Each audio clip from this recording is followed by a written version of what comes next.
System upgrade or patch management. This is a very important topic, very important lesson for this training. You will be upgrading your system from time to time or applying patches to your system on a quarterly basis, depending on your company's policies. There are two types of upgrades that happen in Linux operating system. One is the major version upgrade, which is from 5 to 6, 6 to 7. And if you don't know what version of Linux we are running right now, then I would tell you right now, stop everything. Again, stop everything and go back to your Linux VM and find out what version you are running. And you will find that out how you could do cat at c red hat -release or -a, or there are different ways that we have talked about previously. So anyway, just to let you know, if you don't know, if you forgot, that is fine. The version that we are running in our Linux machine is 7, and the minor of that version is 7.4. So there are two types of upgrades. Major versions 5, 6, or 7, and minor version from 7.3 to 7.4 or 7.1 to 7.2, or that stays within the same channel, which is like 7 all the way from 1 to 5, 6, 7, wherever it ends. The major version you cannot get upgraded through the yum command. Minor version can be done through yum update command. Major version you cannot do. How you could do the major version upgrade? Well, you have to back up the entire server, build a new server from scratch, and transfer files. There are a few other ways that you could do it, but trust me, it's very cumbersome. Example to do your update is simply running a command yum space update and option -y. And the reason we have -y is because this is telling the operating system, every time you're going to prompt me to install a certain package, don't ask me, just install it. So for every question, my answer is yes. There is another way to do the update, is update and upgrade. Now, what's the difference between update and upgrade?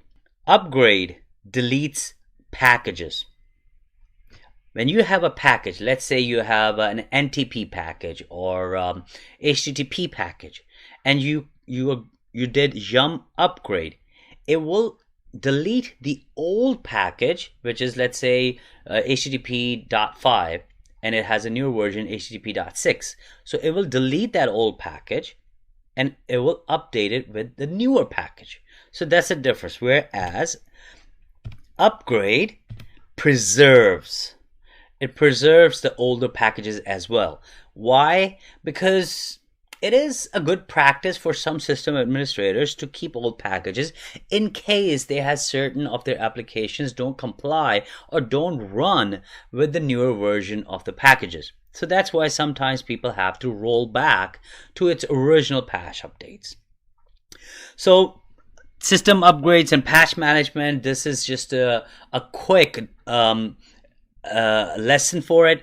I will go into my Linux machine again to try out a few of these commands. I want to go in as putty. So in order to go in as putty, what do you need? I am keep typing this, so this way you guys would know this command or networking of a Linux machine. So this is the IP. You put in the IP address in the Linux machine. I already have the putty open. Who am I? I'm root. So just minimize the console, and now I have open putty. So the first thing is right here, yum update.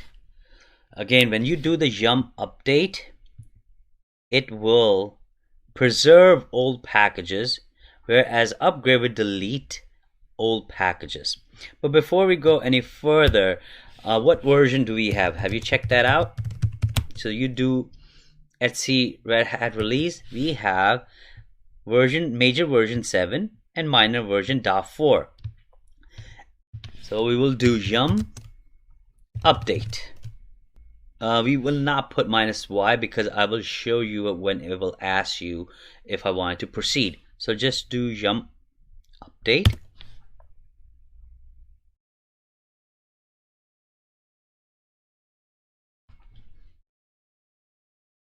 It is actually going through all the packages that require an update, and it is telling you right here at this summary, let's scroll up, that these are the packages that do require some of them to be updated. Every package has a dependency on other packages. So if I'm installing package ABC, it might requires a package of XYZ. Just like in Windows, if you are trying to install one package, it might require you to install Java as well, or Flash, or some of those other packages. Similarly, Linux works the same way. When you are installing one package, it does have other dependency, so it has to have those packages updated as well. So that's what it's saying, that it will install 5 packages, new ones, and there are more updates. There are 209 packages of it. So that includes that includes the dependency as well as the updates of the packages. So we will say, is this okay? Yes, it's okay. Go ahead. And yes, if I had put in space -y, it would not have asked me to put in my y, or it would not have waited for me to put y. So I'll hit y as yes. So it's downloading packages.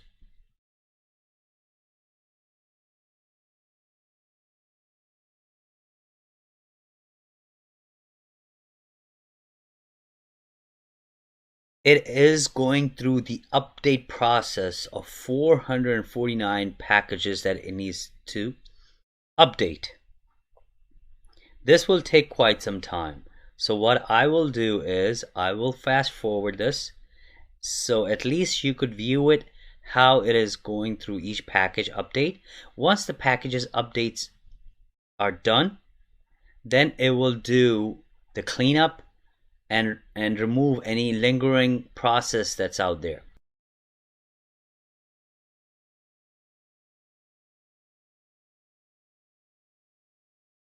Okay, the system has been updated and it is complete. We did not get any error messages. And by the way, I should have mentioned at the beginning, this make sure your system can go outside, and every time you need to make sure you could just simply ping google.com.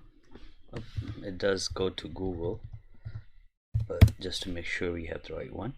So it is going outside and it is pinging every time you see it's coming back with 64 bytes from this machine. It means it has internet access and it could talk to the server outside.